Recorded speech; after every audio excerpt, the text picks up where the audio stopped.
The timeline begins on February 1st, 2012, in Anchorage, Alaska.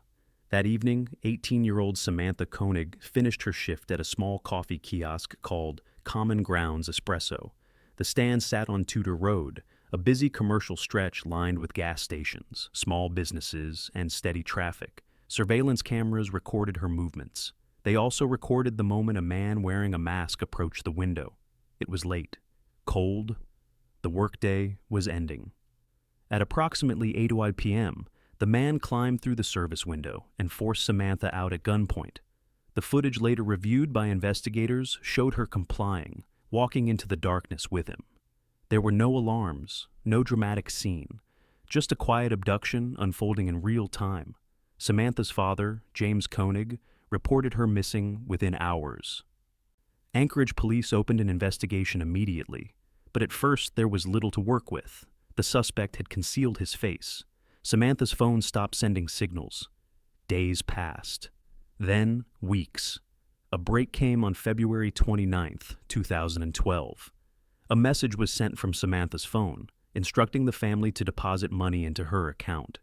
The note included a photograph that appeared to show her alive. FBI agents and Anchorage detectives began tracking financial activity across multiple states. The withdrawals were small, controlled, spread across Texas, New Mexico, and Arizona. The pattern suggested movement by car. The ATM surveillance images showed a man wearing a disguise. He kept his head down. He rarely looked directly at the camera, but the vehicle was eventually noticed, a white Ford Focus. On March 13, 2012, in Lufkin, Texas, a state trooper pulled over a white Ford Focus matching the alert. The driver was Israel Keys, a 34-year-old contractor and Army veteran living in Anchorage.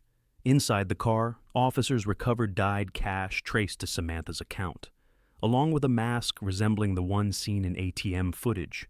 Keys was arrested on federal fraud charges. At that point, investigators strongly suspected a connection to Samantha's disappearance, but the full scope of his crimes was not yet known. In custody, Keys was calm, polite, cooperative, but controlled. He answered questions selectively. He asked for coffee. He rarely raised his voice. According to the FBI, he appeared measured, even when discussing serious topics. Over the following days, interviews continued. Eventually, he agreed to talk, but under specific conditions. He wanted certain details kept from the media to protect his daughter. He wanted the death penalty pursued, and he wanted to control the pace of the conversation. Then came March 30th, 2012. During a routine transport, a simple drive that investigators would later describe as quiet, even uneventful, Keys began to speak more freely. The car was moving through Anchorage traffic like it had countless times before. Seatbelts clicked, the engine hummed, snow lined the roadside in melting ridges. Nothing suggested that the most significant words of the case were about to be spoken, but they were. Keys confessed that Samantha Koenig had been murdered the night she was abducted. The ransom messages had been staged using a photograph of her after death. He spoke about it in the same steady voice he used when discussing work or travel plans. No raised tone, no visible anger, just a sequence of events laid out step by step. And that still wasn't the most disturbing part. Keys then explained that Samantha was not his first victim, not even close. Over the following weeks, both in interview rooms and during additional transports, he described a pattern of multiple murders across the United States, beginning years earlier. He told investigators he had buried kill kits, caches of weapons, restraints, and tools in remote locations so he could return later and use them. He flew into cities, rented cars, drove thousands of miles, and selected victims at random. He avoided digital trails. He avoided connections. He lived an ordinary life in the spaces between. Keys admitted responsibility for the 2001 abduction and murder of Deborah Feldman in New Jersey, and the 2011 murders of Bill and Lorraine Currier in Vermont. He provided precise details that matched crime scene findings. He mapped travel routes. He remembered dates. He recalled weather conditions. Investigators later described his memory as clinical. Throughout, his behavior remained steady, soft-spoken, almost reflective. It contrasted sharply with the severity of what he was describing. On April 2nd, in 2012, Anchorage police recovered Samantha Koenig's remains from Matanuska Lake, where Keyes said he had disposed of her body beneath the ice. The timeline aligned with his earlier confession.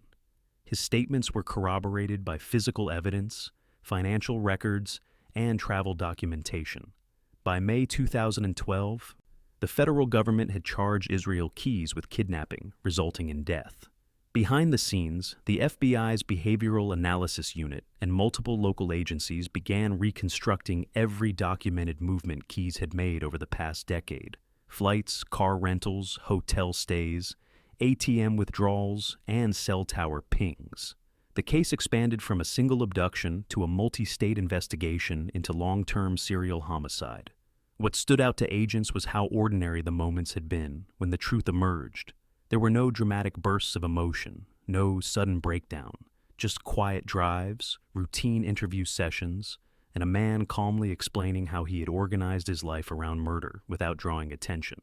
The commute, that simple transport through Anchorage, had become the doorway to a confession. And that's when things took a darker turn. After May 2012, investigators shifted from a single prosecution to a broader mission to document the full scope of Israel Keyes' crimes. The timeline of the case now stretched across multiple states and more than a decade, and the calm, even manner in which he described events required agents to move slowly, verifying every detail against physical evidence and public records. Interviews were often long, hours sometimes passed in quiet conversation. Keyes rarely raised his voice. He spoke about travel, logistics, and daily life before addressing the crimes directly. According to agents present in the room, he avoided sensational language. He didn't appear interested in shock value. Instead, he described choices as though they were logistical decisions, something planned, executed, and then filed away. And that was when things took a darker turn. The FBI, Anchorage Police Department, U.S. Attorney's Office, and state agencies worked together to build a clear timeline. It began with what they could prove. Keyes had confessed in detail to the kidnapping and murder of Bill and Lorraine Currier, a married couple who disappeared from their home in Essex, Vermont on June 8, 2011. Their car had been abandoned in a nearby parking lot. Their house showed signs of forced entry. For nearly a year, the case had remained unsolved. Keyes was able to describe the Currier's residence, the method of entry, the sequence of events, and where he had taken them afterward. His account matched investigative findings that had never been released publicly. The bodies of Bill and Lorraine Currier have never been recovered, but authorities publicly concluded that Keyes was responsible based on corroboration and his knowledge of non-public details. Throughout these discussions, Keyes explained that he preferred to avoid direct connections to his victims. He traveled frequently across the United States. He used rental cars to drive long distances after flying into a city. He selected locations, not specific people, and then waited for opportunity. He described kill kits he had buried years in advance, sealed buckets containing firearms, ammunition, restraints, and tools. Some of these caches were later recovered by law enforcement in states such as Alaska and New York. In the interview rooms and during additional prisoner transports, agents noticed something about his voice.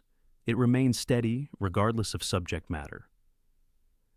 The same tone he used to discuss weather or travel arrangements appeared when he described violence. That contrast stayed with investigators long after the conversations ended. As the timeline widened, the FBI's Behavioral Analysis Unit worked alongside case agents to study years of travel patterns. They examined bank records, phone data, airline manifests, hotel stays, rental car contracts, and fuel purchases. The objective was not speculation, it was verification, determining which confessions could be supported by independent evidence. One of the names Keyes acknowledged involvement with was Deborah Feldman, a woman last seen in New Jersey on April 8, 2009. Her disappearance had remained unresolved for years. Keyes provided details linking himself to her case during interviews, and investigators stated publicly that they believed he was responsible. As with several other cases, formal charges were never filed due to his death later that year, but the acknowledgement helped families understand previously unexplained disappearances. At the same time, prosecutors in Alaska continued focusing on the charge they could prove completely: the kidnapping and murder of Samantha Koenig. In April 2012, after Keyes led authorities to Matanuska Lake, a methodical recovery operation began. Ice, cold water, and sediment complicated the search. When Samantha's remains were located, the discovery confirmed the truth of Keyes' earlier confession. Anchorage police notified the Koenig family. The facts remained calm and factual in reports, but the human impact could not be softened. Back inside the interview rooms, Keyes insisted on maintaining control over certain aspects of the process. He requested details remain withheld from the media to protect his daughter. He also expressed repeated interest in receiving the death penalty. At the federal level, capital cases require extensive preparation and review. Prosecutors continued gathering evidence, building toward a complete record while balancing legal obligations and the family's need for answers. The ordinary commute, those quiet drives between detention areas and interview locations, continued to play an unexpected role. Keyes sometimes spoke more freely in the car than in a formal interrogation room. Agents did not interrupt, they let him talk. The sound of the road filled the gaps between questions. The conversations were recorded, reviewed, and then compared with known timelines. It was during these routine transports that Keyes elaborated on how carefully he planned his crimes to avoid detection. He explained that he avoided technology during trips, preferring cash transactions in isolated locations. He chose victims with no connection to him. He waited until he believed crime scene response would be slow. These details matched investigative findings. There had been few forensic traces, very little digital evidence. For years, authorities in different states had treated his crimes as isolated events because there was no obvious link. Now, with Keyes in custody, those separate cases were being carefully aligned. The Anchorage jail environment remained structured and controlled. Keyes met with defense counsel while simultaneously participating in the interviews with investigators. He continued to present as calm and cooperative, but only to the degree he chose. When a topic didn't interest him, he shifted away from it. When he wanted to emphasize a point, he did so with minimal change in tone. By summer 2012, the public knew that a serial offender had been arrested in Anchorage, but the full extent of his admitted activity had not been released. Law enforcement encouraged the media and potential witnesses to come forward with information about unsolved disappearances between 2001 and 2012, particularly those involving rural or remote locations, abandoned structures, rivers, or lakes. They also asked for tips regarding missing firearms or excavation sites near secluded areas such as campgrounds or trail systems. Behind the public statements, investigators continued building their chronology. They worked case by case, date by date.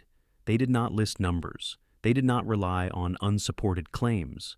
Each entry in the timeline required something concrete: a receipt, a flight record, a toll transaction, an identified kill kit, or a corroborated confession. As they reconstructed his life, one detail stood out. Keyes had lived what appeared to be a largely conventional existence. He worked as a contractor. He spent time with family. He traveled for leisure. The activities surrounding the crimes blended into ordinary routines, making detection difficult. That contrast between daily normalcy and hidden violence became a central theme in internal case reports. The narrative kept returning to those quiet drives: a small transport van, Anchorage roads bordered by snow and early spring melt, the passing headlights flickering across a calm face in the back seat, and a voice explaining, in measured sentences, how the routine commute had become the setting for truth. By August 2012, negotiations over a potential plea arrangement continued. Keyes still expressed a desire for a swift capital sentence, though federal procedure made that outcome neither immediate nor guaranteed. Prosecutors remained focused on building an airtight case for Samantha Koenig's murder, while simultaneously supporting other jurisdictions reviewing potential links. The timeline that began on February 1st, 2012, with a late evening abduction at a small Anchorage coffee stand, had now expanded to encompass thousands of miles, multiple missing persons cases, and interviews that would eventually fill hundreds of pages of transcripts. And yet, throughout all of it, the tone never truly changed. Calm questions, calm answers, long pauses, a slow accumulation of facts that would permanently alter how investigators understood one of the most methodical offenders they had ever encountered. What happened next would continue that pattern and reveal the limits of how much truth he intended to share. By September 2012, the investigative work surrounding Israel Keyes had settled into a steady rhythm. Interviews continued at carefully scheduled intervals. Each session was documented, reviewed, and compared against independent records. Nothing was rushed. Nothing was left to assumption. The objective remained the same: to identify victims, confirm timelines, and understand how his pattern of travel and concealment had gone undetected for so long. Keyes often leaned back in his chair during these conversations. His posture appeared relaxed. His tone remained even. He rarely displayed visible frustration. Agents described him as analytical, sometimes even curious about investigative procedures. When he spoke, he tended to present information in a structured way, moving from one detail to the next as though following an internal checklist. The silence between questions was often long. The pace remained slow. During one of the September interviews, he explained more clearly how he minimized traceable interactions. He preferred isolated locations, trailheads, rural roads, quiet neighborhoods, or abandoned structures. He selected places where emergency response times were longer. He avoided predictable patterns. He described spending days scouting locations without acting, simply learning traffic flow, lighting conditions, and law enforcement presence. Investigators later noted that many of these descriptions matched areas with limited surveillance infrastructure during the years in question. At the same time, his role as a father and small business owner continued appearing in the background of the timeline. That contrast was repeatedly documented in reports. While maintaining outwardly normal routines, school events, work contracts, home projects, he was also flying to other states, renting vehicles, and driving hundreds or thousands of miles at a time. Receipts and rental records confirmed that some of his trips had gone largely unnoticed because they blended into legitimate travel. The broader investigation continued to rely on corroboration. Each time Keyes referenced a trip, analysts traced flight manifests, rental car logs, border entries, ATM usage, and hotel check-ins. The verification process was slow, but necessary. Agents emphasized in later briefings that the intention was not to inflate numbers or speculate beyond what could be proven.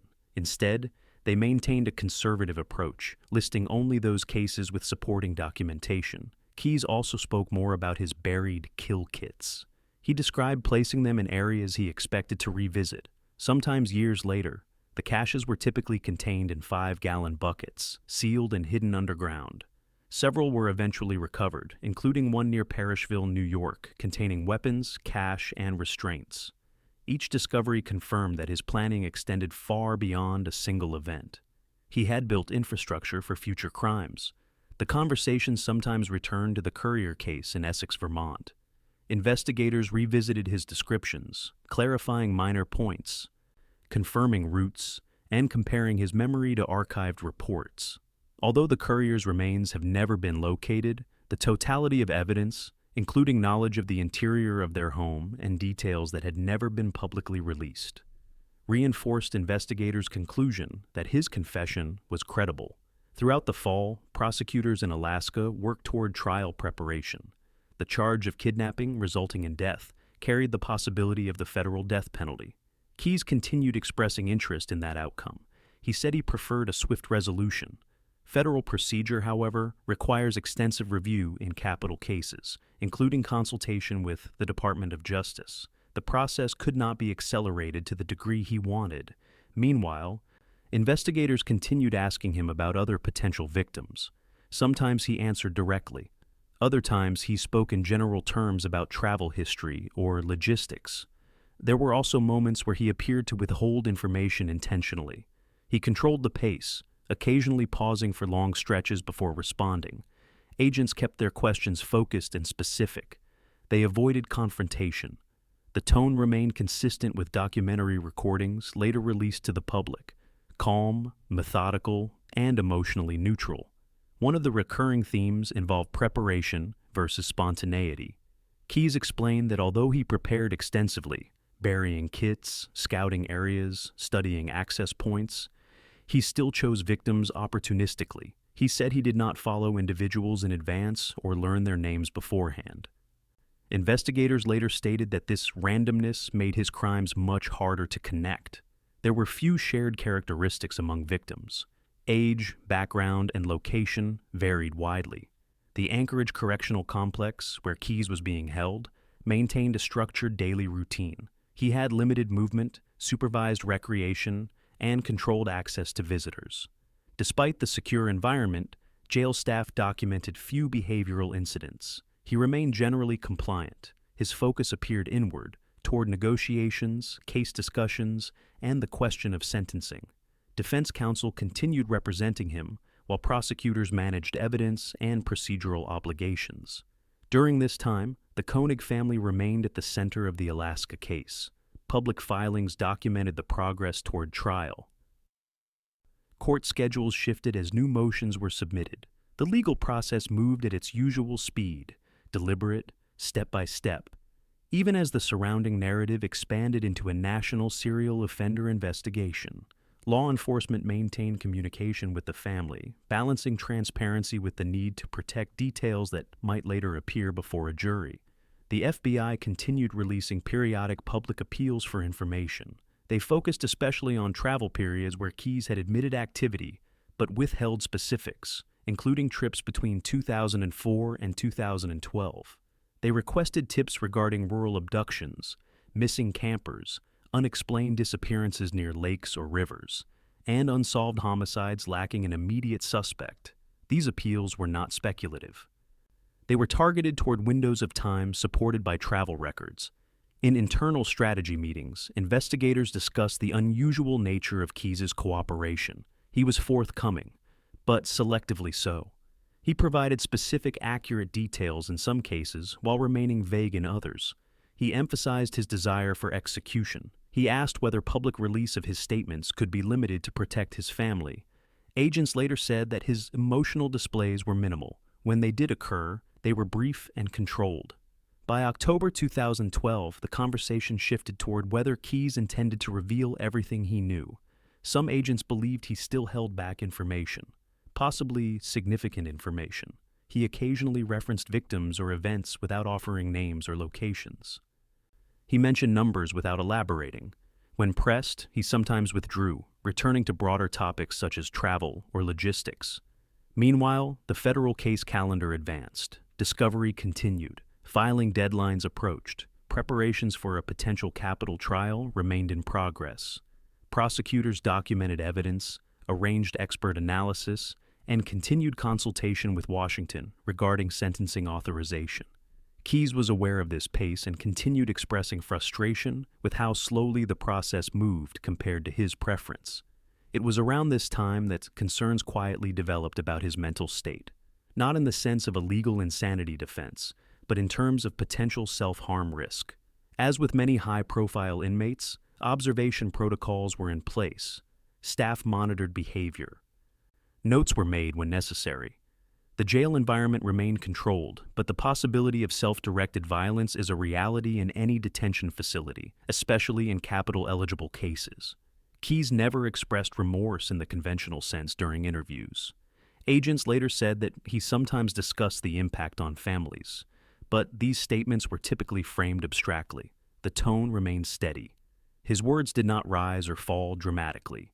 The emotional distance was consistent, a quiet delivery that made the content feel heavier because of how matter-of-fact it sounded. As November 2012 approached, the long investigative process continued into yet another month. Files were still being reviewed, timelines were still being checked and rechecked, leads were still being evaluated in multiple states. Some families finally received explanations for disappearances that had haunted them for years.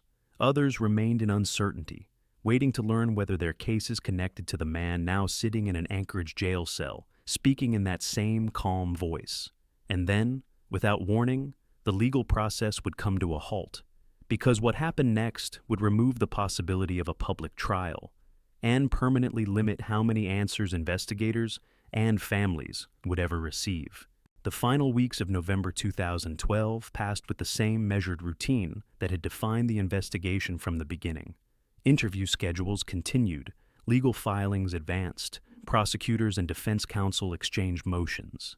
Federal agents reviewed travel spreadsheets and case summaries late into the evening. There was no single dramatic event, just the quiet, steady movement of a complex case proceeding toward trial. Inside the Anchorage Correctional Complex, Israel Keys remained in custody under close supervision. Staff documented his behavior in standard logs. His days followed the rhythm of the facility: meals, recreation, attorney visits, and medical checks. Reports later indicated that his demeanor remained largely consistent: calm, controlled, reserved. The same qualities agents had observed during interviews continued inside the jail environment. Keys knew the process would take time. Federal capital cases are deliberate by design. They require layered review, expert consultation, and formal authorization before prosecutors may seek the death penalty. He continued expressing impatience. He wanted a swift outcome, but the system around him moved at its own pace. Investigators kept working. Throughout late November, the FBI's Behavioral Analysis Unit, along with multiple field offices, continued reconstructing Keys's past movements. Analysts reviewed documents line by line. They examined patterns of car rentals, airline tickets, ATM withdrawals, and hotel receipts across more than 10 years. Every confirmed data point strengthened the emerging timeline. But gaps remained, windows of travel with no known victims identified. Those gaps represented unanswered questions. Families of missing persons contacted authorities across the country. Some provided timelines, names, and locations that matched Keys's known travel history. Others did not. Law enforcement reviewed each tip carefully. The goal was not speculation, it was clarity. Only cases with corroborating links would be formally associated with him. Investigators understood the weight of attaching a family's loss to a specific offender. They moved slowly. Meanwhile, interview recordings captured the same steady exchanges that had characterized Keys's cooperation since spring. He discussed logistics, planning, travel, rarely emotion. There were moments when he hinted at additional crimes without elaborating. There were other moments when he firmly refused to provide more detail. He still controlled what he chose to reveal. Then came December 2, 2012. Early that morning, correctional officers conducting routine checks discovered Israel Keys deceased in his cell. Authorities later reported that his death was ruled a suicide. A razor blade and makeshift ligature were recovered. Investigators described the scene in straightforward language. There was no speculation in official documentation, only factual observations. The news moved quickly through the agencies involved in the case. Phone calls were made, internal notifications were sent, meetings were scheduled. The immediate priority was procedural: confirm death, notify leadership, secure evidence, and begin the required investigations into in-custody suicide. Standard review protocols were followed, and then a second reality settled in, one that would shape the narrative from that point forward. The primary source of information about Keys's crimes was now gone. There would be no public trial, no cross-examination, no continued cooperation under plea negotiations. Whatever information he had chosen not to share would remain with him permanently. For investigators who had spent months listening to his calm, detailed recollections, that certainty carried weight. Families who had been waiting for answers now faced the possibility that those answers might never come. In the days that followed, evidence from Keys's cell was cataloged. Among the items was a handwritten note later described publicly as disturbing and abstract in tone. It did not include names. It did not confess to specific crimes. It did not provide actionable investigative detail. Instead, it appeared reflective, metaphorical, and focused inward. The note was entered into the case file as part of the overall record. The legal proceedings in Alaska formally ended shortly thereafter. With the defendant deceased, the federal charge of kidnapping resulting in death for Samantha Koenig could no longer proceed to trial. Prosecutors met with the Koenig family to discuss what the conclusion meant in practical and legal terms. The judicial process had stopped, but the broader investigation did not. The FBI publicly confirmed that Keys had admitted involvement in at least 11 murders, though only a smaller number could be corroborated with independent evidence to investigative standards. Among the most substantiated were the murders of Bill and Lorraine Currier in Vermont and Samantha Koenig in Alaska. Authorities also stated that they believed he was responsible for the disappearance of Deborah Feldman in New Jersey, based on his specific admission and supporting details. Agents emphasized something important in subsequent briefings. The total number of his victims may never be definitively known. Keyes had intentionally avoided patterns. He targeted strangers. He traveled long distances. He used cache and isolated locations. He buried tools in advance. He avoided leaving electronic trails. Those methods, described in his own steady voice during interviews and transport conversations, had achieved their intended effect for years. The ordinary commute had been the doorway to confession. His death had become the closing threshold. Even after December 2nd, investigative work continued. Agents reviewed every remaining statement he had made, searching for references that might be tied to unsolved cases. They revisited geographic clusters, regions where his travel records placed him for extended periods. They compared those dates to local missing person cases, unexplained deaths, or discoveries of unidentified remains. Some leads strengthened, others did not. Anchorage authorities also conducted the required administrative reviews associated with an in-custody death. These reports examined procedures, timelines, and observation protocols. Their purpose was factual, not speculative. The details were later referenced in news reporting and public record requests. For the Koenig family, the case had reached an endpoint without a courtroom verdict, but Keyes' earlier confession, physical evidence, financial records, and the recovery from Matanuska Lake had already established the truth of what happened to Samantha. Public court filings documented those facts. The family's loss remained central to the narrative, even as national coverage often focused on the broader serial offender investigation. For families in other states, Keyes' death marked a shift from anticipation to permanent uncertainty. Some received confirmation that their cases were linked to him. Others were left with partial connections, travel dates that aligned, general statements that suggested relevance, but no definitive proof. Federal and state investigators continued accepting and reviewing information, but they also acknowledged the limits now imposed on the case. The story returned repeatedly to one image: a calm man sitting in the back of a transport vehicle, speaking in the same measured tone he used for everyday topics, and revealing, step by step, how he had organized years of violence into the margins of daily life. That realization, that the truth had emerged not through confrontation or dramatic confession, but during an ordinary commute, remained one of the defining features of the investigation. In early 2013, the FBI released detailed timelines and maps summarizing Keyes' confirmed and suspected travel history. These materials included locations where kill kits had been recovered, as well as periods of time when authorities believed he may have been active. The intention was to generate additional tips from the public and local agencies. The tone of these releases was consistent with prior communication, factual, careful, and specific about what could and could not be confirmed. Even now, the case is treated as partially open. Some questions remain unanswered. Not all victims have been identified to investigative certainty, and the exact number of lives affected by his actions may never be fully known. But one part of the story is clear: a routine transport through Anchorage, a short drive on familiar roads, became the setting for some of the most consequential admissions in modern U.S. criminal investigation. There were no raised voices, no dramatics, just quiet sentences, and the slow uncovering of a pattern that had existed, unnoticed, for years. What followed his death would focus less on confession and more on legacy, not in the sense of myth or exaggeration, but in the deeply human reality of what remains when answers arrive in fragments and the person who held the rest of the truth is no longer there to speak. In the months after December 2012, the investigation shifted from interviewing a living subject to interpreting a fixed archive of statements, records, and travel histories. There would be no more clarifying questions, no new admissions during quiet car rides, no additional detail added to dates and places already discussed. What remained was the steady, methodical work of reconstructing the timeline, one document at a time.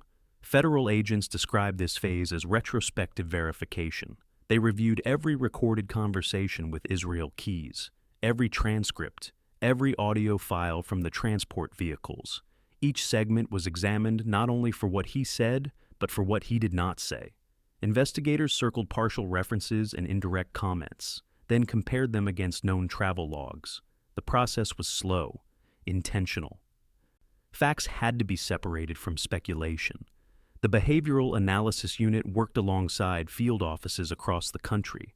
They studied Keyes' patterns, his preference for remote locations, his burying of kill kits, his habit of renting cars and driving long distances after flights, his avoidance of technology, and the randomness of victim selection.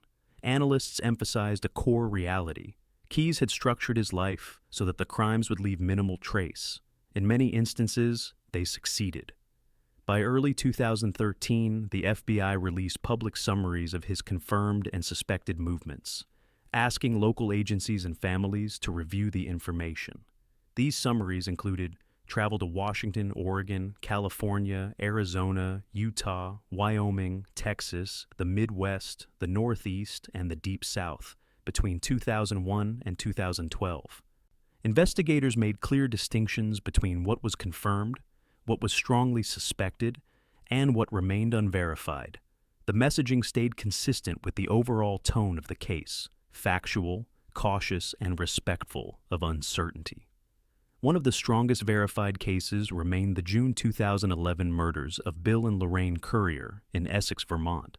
Investigators later explained that Keyes had selected the Curriers' home because of perceived accessibility and geographic isolation. His description of the layout, method of entry, and events following the abduction matched investigative findings not released publicly at the time. Although the Curriers' bodies were never recovered, the combination of confession and corroboration led authorities to publicly attribute the crime to him. Another key case involved Samantha Koenig in Anchorage, whose disappearance on February 1, 2012, had initiated the chain of events that ultimately exposed his broader pattern. Financial records, surveillance footage, travel documents, and Keyes' own detailed admissions had already established the fact pattern.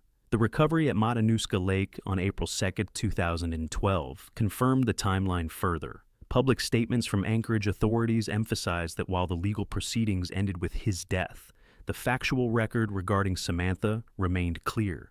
Investigators also pointed to his acknowledgement of involvement in the April 2009 disappearance of Deborah Feldman in New Jersey. Keyes had provided details placing himself in proximity to Feldman during the period she went missing.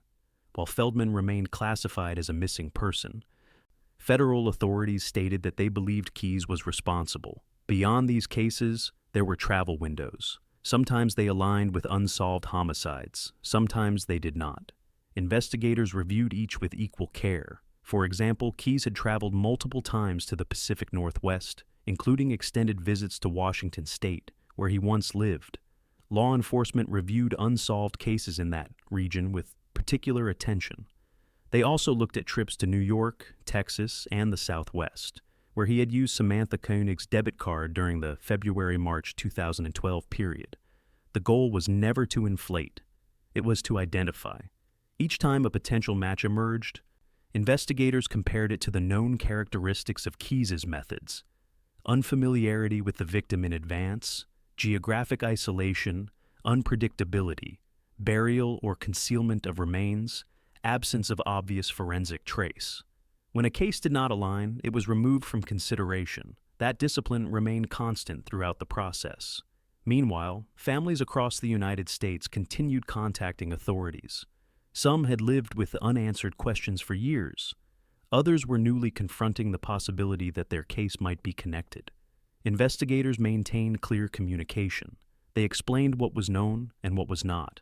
They avoided speculation. The human impact of these conversations remained present beneath the procedural language. Inside the Anchorage Police Department and FBI Anchorage office, Keyes' files occupied significant space, both physically and psychologically. Agents described returning repeatedly to the same lines of transcript, the same recorded moments in the transport vans, the same calm sentences spoken during ordinary commutes. They listened for nuance. They documented potential leads. They respected the limits of the record. Experts in criminal psychology later highlighted several elements of the case. Keyes did not fit neatly into traditional offender categories. His crimes were not driven by a consistent victim profile. He did not rely on visible ritual patterns. He compartmentalized his life effectively, maintaining relationships, business operations, and family routines alongside long-distance travel tied to violent acts. This compartmentalization complicated investigative linkage, even in hindsight. The Anchorage Correctional Complex continued its administrative review of his in-custody death. These evaluations are standard following suicide within a detention environment. They focus on observation procedures, staffing, cell checks, and potential risk indicators.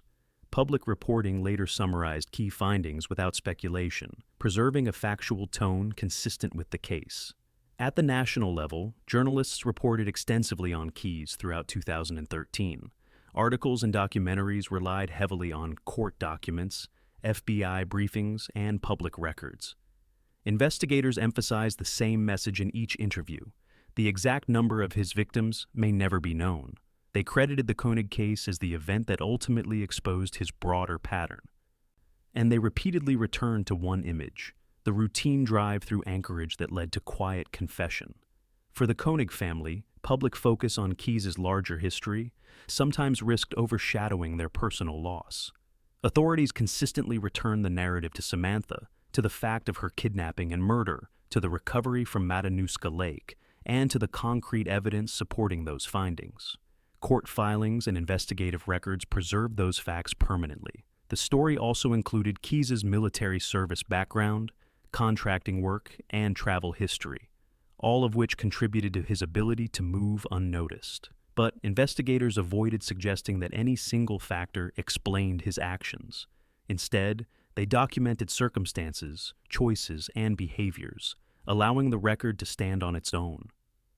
As new tips arrived, analysts continued comparing each submission against the verified movement logs. Many were ruled out. A smaller number remained open. That small number represented the still uncertain margin of his crimes. Time passed. The case shifted from active interrogation to long-term archival investigation. Yet the tone of the story, calm, steady, emotionally neutral, remained the same. It reflected both the manner in which Keyes spoke during his confessions and the careful approach investigators adopted afterward. There was one underlying reality that remained impossible to ignore: a brief, ordinary commute, a simple prisoner transport through Anchorage streets, had opened the door to a confession that otherwise might never have occurred. Without those quiet car rides, without the structured interviews that followed, many of the details now preserved in public record would still be unknown. The remaining sections of this story continue to follow that theme, not sensationalizing the crimes themselves, but examining how truth emerged gradually, in measured sentences, spoken from the back seat of a moving vehicle. And even now, years later, there are still families waiting for clarity, hoping the existing record will eventually intersect with the parts of their lives marked by disappearance. Because while the investigation moved forward, one fact remained unchanged. Some of the answers ended forever on December 7, 2012. As the investigation transitioned into 2014 and the years that followed, the tone surrounding the Israel Keyes case settled into something steady and reflective. There were no longer daily developments or breaking updates. Instead, there was the ongoing, quiet work of examining unresolved files, comparing dates, movements, and patterns to determine whether any remaining answers could still be uncovered. The FBI's Anchorage division continued to serve as a central coordination point. Analysts there worked alongside field offices across the United States.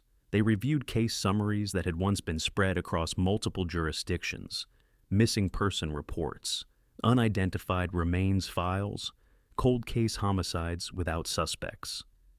Each case was examined with the same guiding question: does this align with Keyes' verified movements and known methods?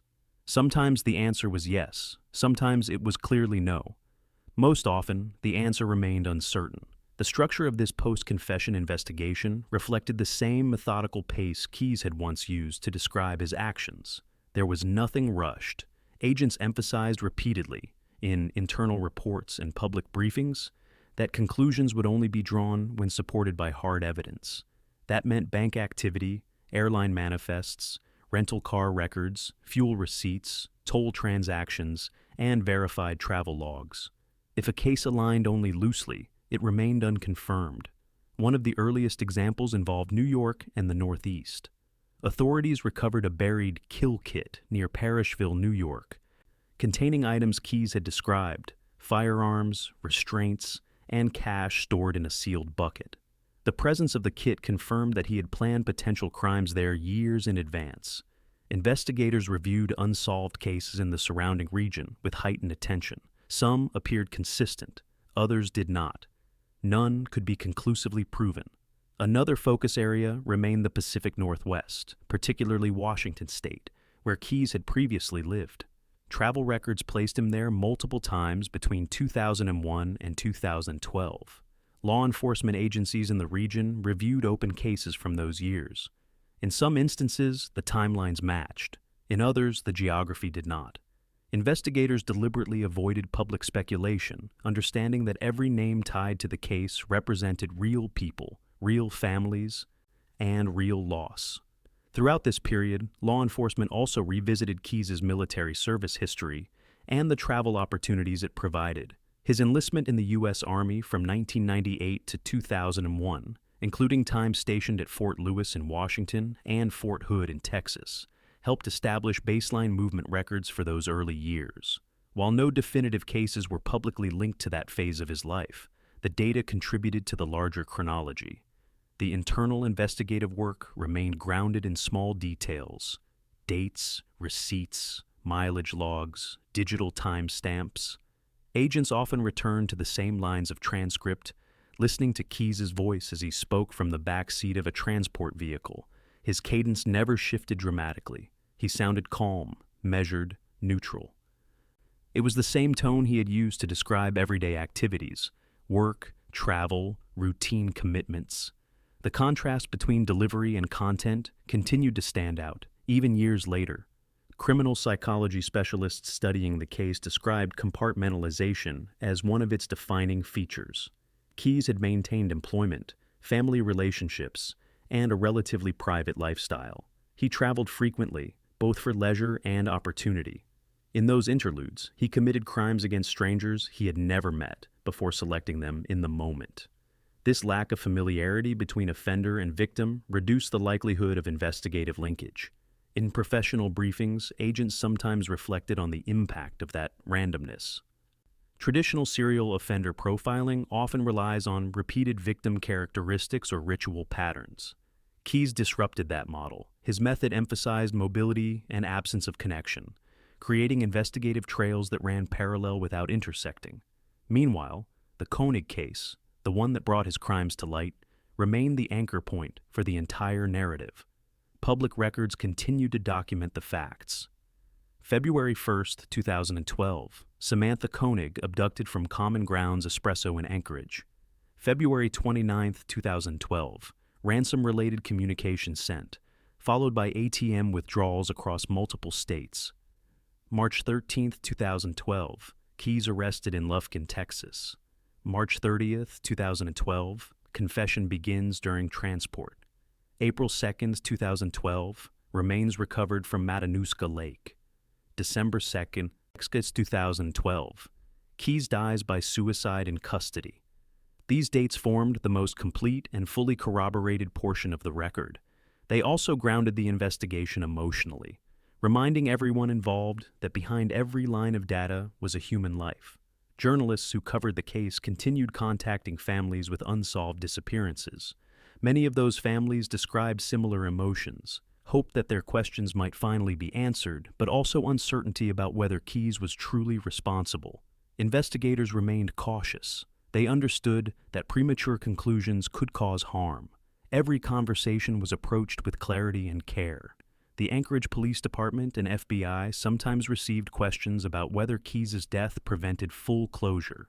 The answer, documented consistently, was yes, to a degree. His suicide ended the legal process. It also removed the possibility of further clarification from the only person who fully knew the scope of his crimes. What remained was the record, the statements he had already made, the corroborated travel history, the physical evidence recovered, and the ongoing public logs summarizing his movements. Even with those constraints, the work never completely stopped. Cold case detectives in multiple states continued, and still continue, to reference the Keyes timeline when new information emerges. Advances in forensic genealogy and database matching created occasional new leads. Some unidentified remains gained names. Some missing person files became homicide investigations. Each development was checked against the Keyes record. Sometimes the dates aligned with his absence from certain regions, making a link impossible. Other times, the alignment raised new questions. But again, investigators stayed within the boundary of documented fact. Only cases with independent corroboration would ever be formally tied to him. What lingered most strongly in the collective memory of those who worked the case was the unremarkable setting in which the truth began to surface. Not a confrontation, not a dramatic public confession, just a quiet ride through Anchorage, the muted sound of tires over winter roads, and a calm voice speaking evenly from the back seat. There is a tendency, in hindsight, to view those rides as pivotal, and they were, not because of theatrics, but because of patience. Investigators allowed space for conversation. They asked questions slowly. They listened. It was during those periods of routine transportation that Keyes, for reasons he never fully explained, began to describe his crimes with unusual clarity. The story of Israel Keyes is often framed through the lens of what is still unknown, but there is also the record of what is known, the victims whose cases reached confirmation, the families who received answers, and the investigative procedures that preserved those facts carefully and respectfully. As the years passed, public attention ebbed and flowed. Documentaries were produced, articles were written, podcast episodes analyzed transcripts and timelines. Through it all, federal authorities continued to emphasize the same message: the facts matter most. The goal was never narrative, it was truth, and the truth in this case emerged from small, deliberate steps. A search warrant here, a recovered kill kit there, a detail verified against a receipt or a flight manifest. The picture did not arrive all at once. It formed slowly, like a photograph developing in dim light. There are still families today who look at his known travel dates and wonder. Some find closure in the lack of a confirmed connection. Others live with unanswered questions. Law enforcement remains open to new information, understanding that delayed clarity is still clarity. But the defining image endures: a man riding quietly in the back of a government vehicle, Anchorage streets passing outside the window, and a calm voice beginning to explain, without emphasis, without visible remorse, how violence had been woven quietly into the spaces between ordinary days. The investigation continues, even if its primary witness is gone, and the ordinary commute remains, even now, one of the most significant chapters in the story. As time moved further away from 2012, the Keyes investigation entered a phase that many long-term cases eventually reach, one defined less by discovery and more by preservation. Federal and local agencies focused on maintaining accurate records, supporting families seeking information, and ensuring that the known facts remained accessible and clear. The case no longer revolved around interviews or courtroom preparation. It revolved around memory, institutional memory, documented memory, and the careful safeguarding of the historical record. Within the FBI Anchorage office, a significant portion of that memory existed in the form of transcripts and digital recordings. Agents continued to review them periodically, especially when a new piece of information surfaced elsewhere in the country. The cadence of Keyes' voice in those files never changed: calm, even, measured. For investigators who had been present during the original transport conversations, hearing those recordings again could feel almost unchanged from the first time, as though the past had been preserved in real time. One of the themes that persisted in those recordings involved planning versus anonymity. Keyes consistently described his preference for random victim selection, while also investing significant effort into preparation and concealment. That combination, randomness paired with organization, had complicated detection for years. Unlike offenders who repeated patterns within a single city or targeted specific demographics, Keyes crossed state lines, varied his methods, and avoided personal connections to his victims. Investigators compared this to the way he structured his life outside of the crimes. His work as a contractor, his time with family, and his routine daily tasks appeared ordinary. Travel provided both opportunity and cover. Airline miles, rental car contracts, and long highway drives blended easily into the background of a mobile lifestyle. These elements were not excuses. They were logistical realities that shaped the investigative framework. Cold case detectives frequently reference geographic data when reviewing unsolved investigations that matched his known travel windows. The New England region, the Pacific Northwest, Texas, and parts of the western and mountain states remained areas of interest due to his documented presence there. Investigators also revisited regions where kill kits were recovered or believed to have been buried. Each of those locations represented a premeditated plan, one that may or may not have been acted upon. Still, authorities remained careful. A possible connection was never presented as a certainty without supporting evidence. That restraint reflected a broader cultural shift in modern policing. Recognition that every public statement carries emotional weight for families who have waited years for clarity. The goal was to provide answers when possible, and to avoid adding uncertainty when it was not. Public interest in the case followed cycles. Books, documentaries, and investigative podcasts often revisited the timeline, relying on court filings, FBI maps, and official briefings as source material. These projects sometimes generated new leads as viewers or listeners recognized locations, dates, or details that seemed relevant. When tips arrived, agents treated them with the same seriousness that guided the original investigation. Some were ruled out quickly, others required deeper review. The Anchorage Police Department and the Koenig family remained central in discussions about the case's legacy. Samantha Koenig's abduction had initiated the chain of events that ultimately led to the broader revelations. Her family's loss remained the unchanging core truth. Authorities consistently anchored public conversations to that reality, ensuring that the story did not drift into abstraction. At the same time, families in other states continued living in the space between possibility and uncertainty. Some had received strong indicators that their loved one might be linked to Keyes. Others had heard only faint echoes, similarities in circumstance, or travel overlap without clear evidence. Investigators approached each family with the same steady tone, honest about what was known and honest about what could not be confirmed. Criminal psychology researchers studying the case often emphasized Keyes' ability to compartmentalize. He separated daily life from his crimes with unusual precision.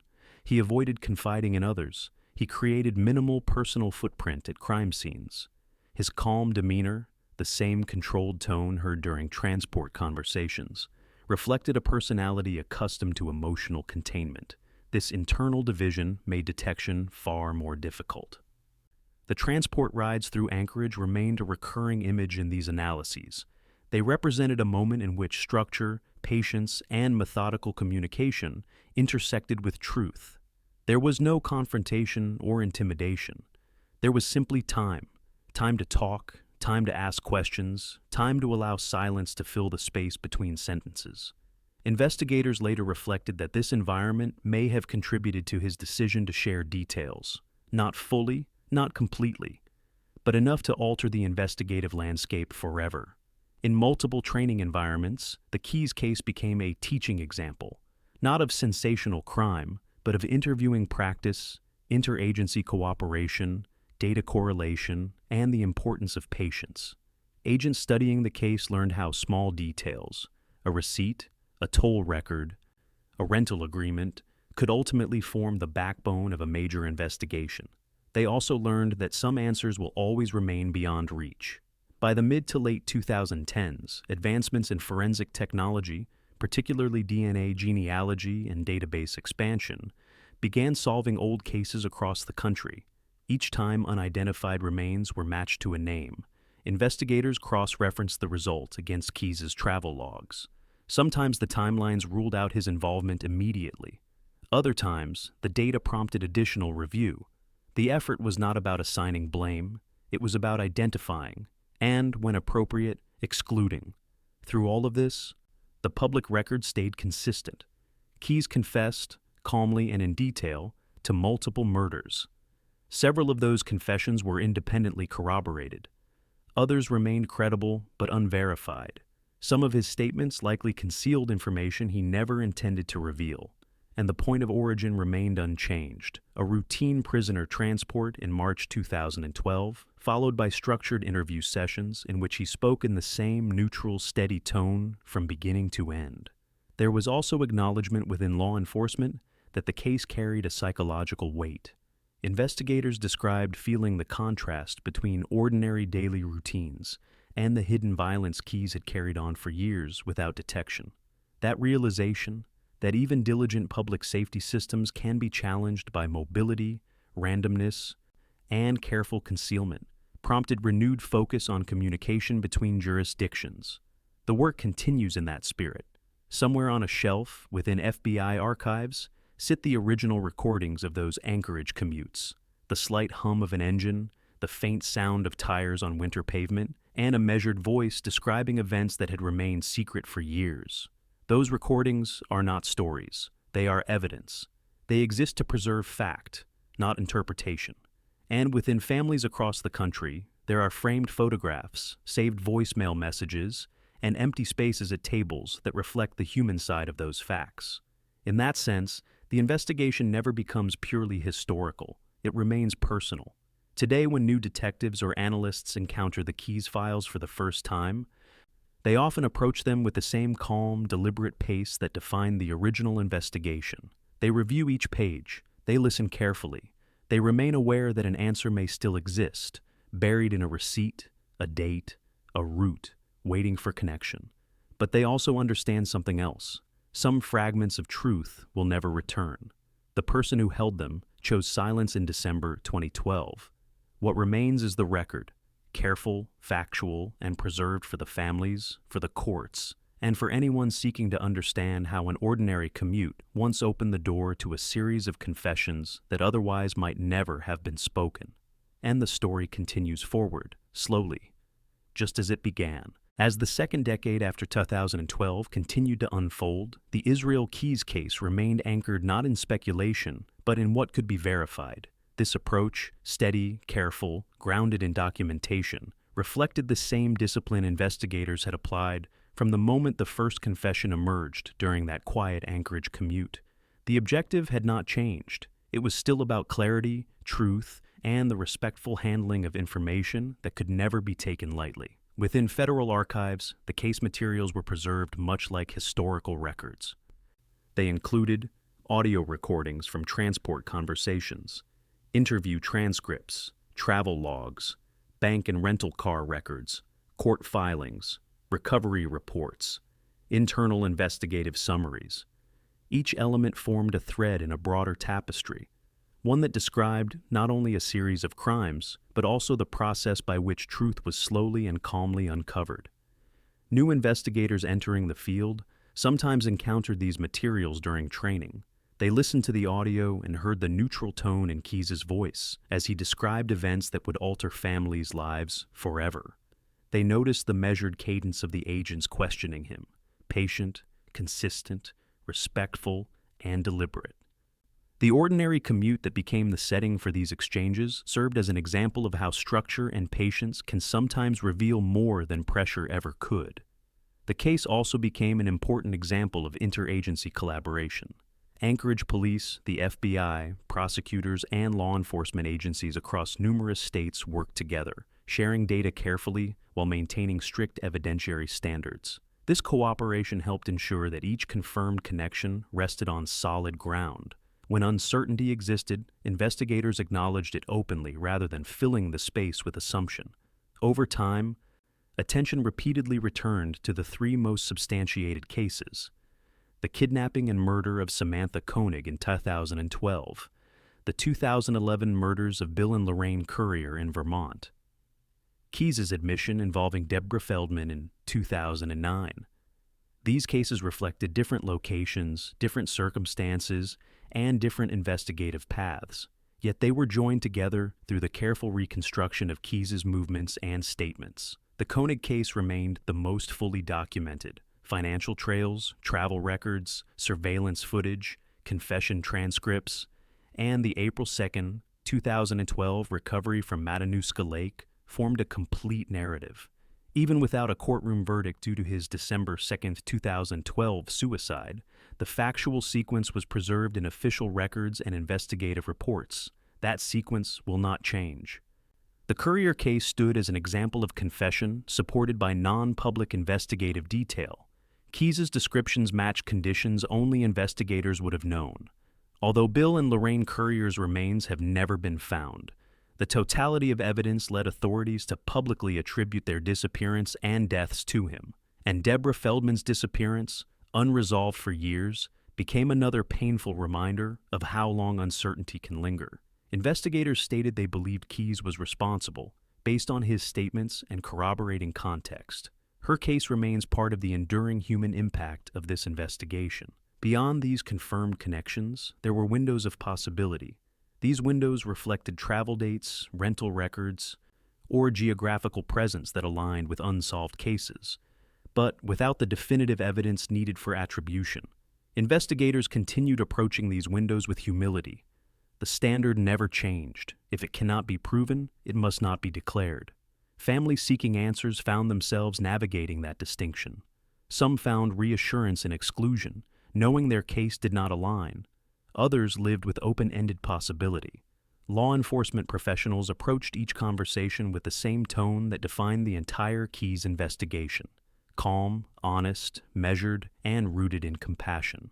Behind the documentation and data, there were also the emotional realities faced by investigators themselves, those who had driven the Anchorage transport vehicles, who had listened to Keyes speak in an even voice about years of hidden violence, did not forget those moments easily. The contrast between calm delivery and heavy content stayed with them. The ordinary commute, once an incidental part of routine prisoner handling, had become one of the most significant environments in the case. It was not the location itself that mattered. It was the context. Limited distraction, unhurried pace, quiet surroundings, steady, respectful questioning. Within that environment, Keyes elected to share information. Not all of it, not completely, but enough to expand multiple investigations and bring closure to at least some families. In later professional conferences and law enforcement publications, the case was sometimes cited as a study in methodical interviewing.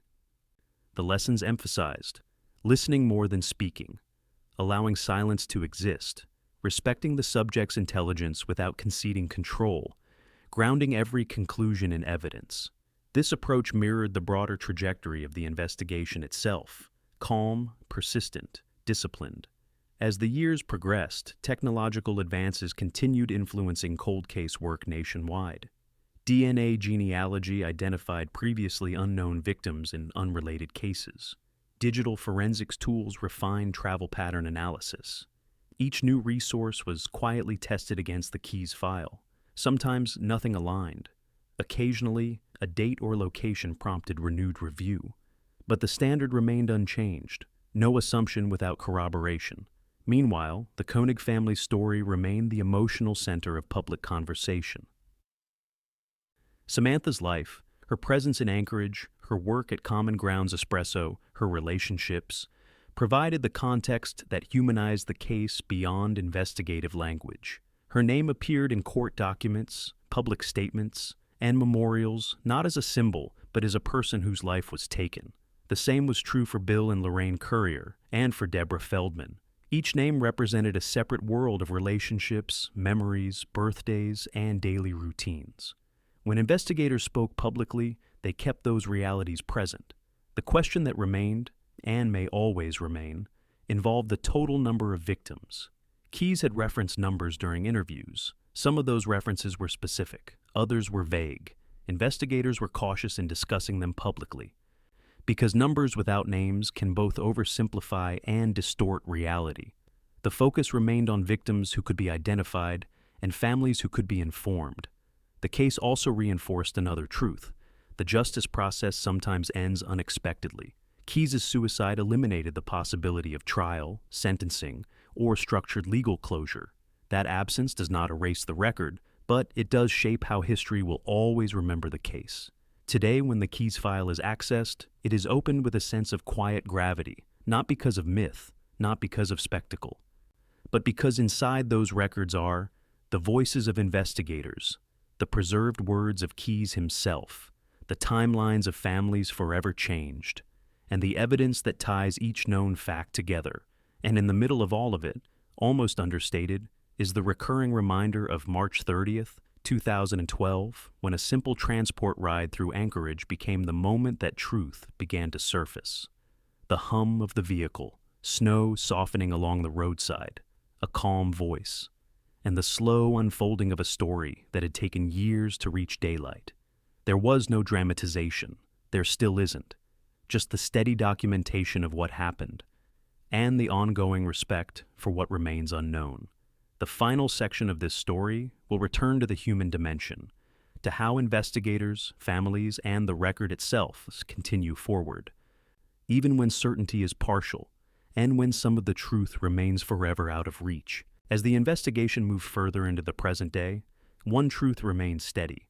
The story of Israel Keyes is ultimately a story about process, patience, and the quiet pursuit of truth. It is not defined by spectacle. It is defined by the way investigators, families, and communities continued working through uncertainty, calmly, deliberately, and grounded in verifiable fact. Within the FBI archives, the case materials remain preserved as part of the permanent record.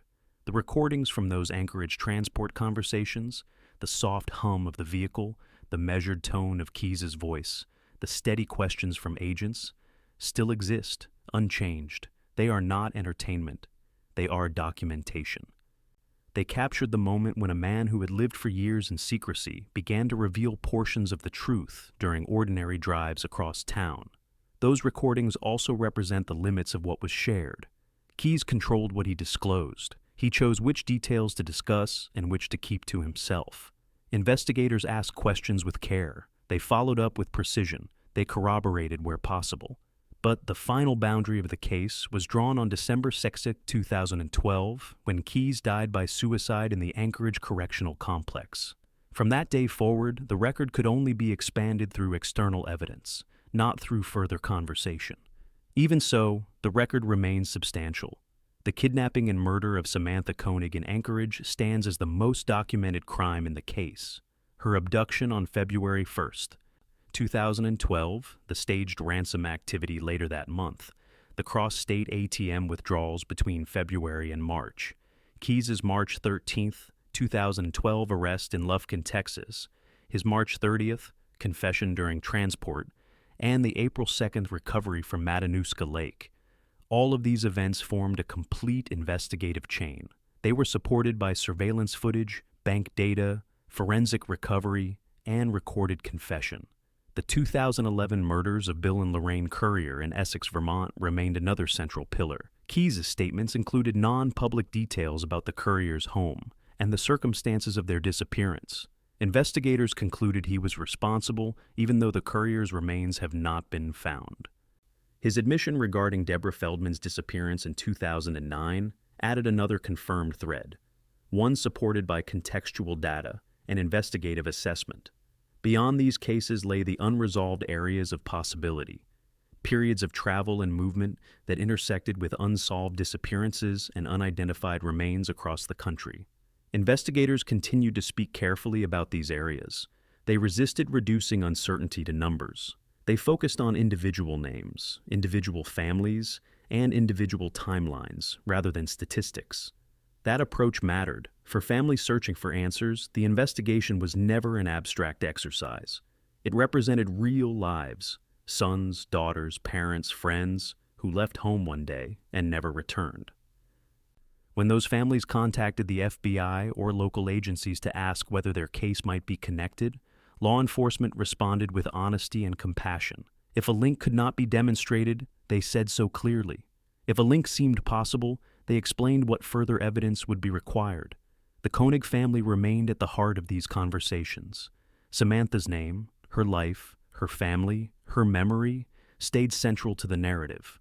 Investigators and prosecutors made sure of that.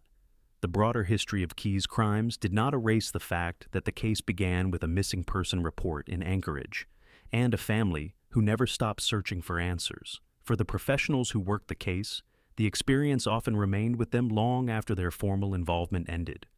The memory of those quiet Anchorage commutes, the steady drive, the snow-lined roads, the even-toned conversation unfolding in the back seat, formed a lasting image.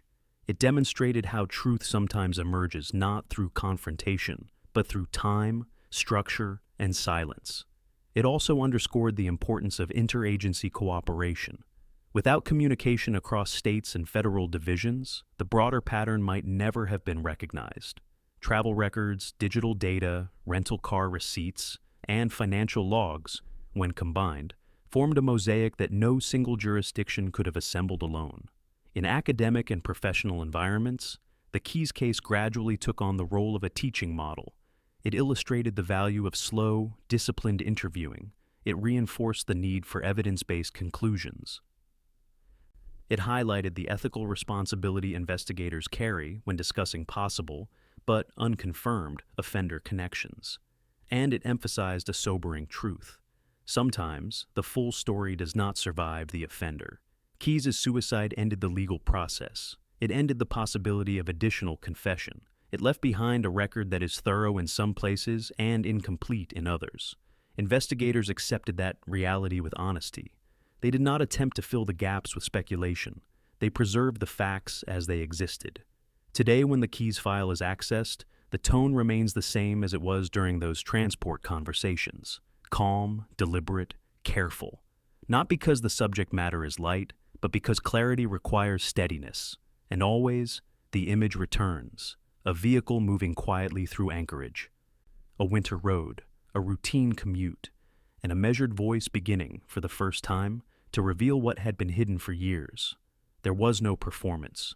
There was only the slow unfolding of truth, spoken plainly, without emphasis, in the unremarkable space between one destination and the next. Closing segment. This story has not been told to shock. It has been told to document how truth sometimes arrives quietly, through patient work, careful listening, and respect for evidence. The case of Israel Keyes reminds us that crimes do not exist in isolation. They live within families, communities, and the lives of investigators who carry them forward.